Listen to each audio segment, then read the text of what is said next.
西貢南山新村驚現筍盤，車可泊入內園。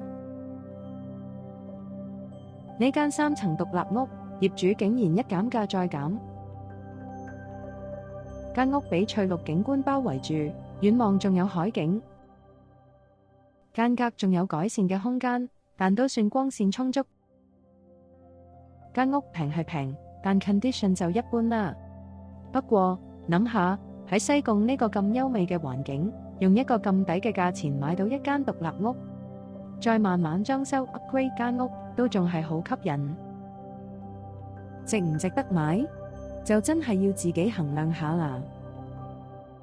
想了解更多，歡迎隨時聯絡我哋。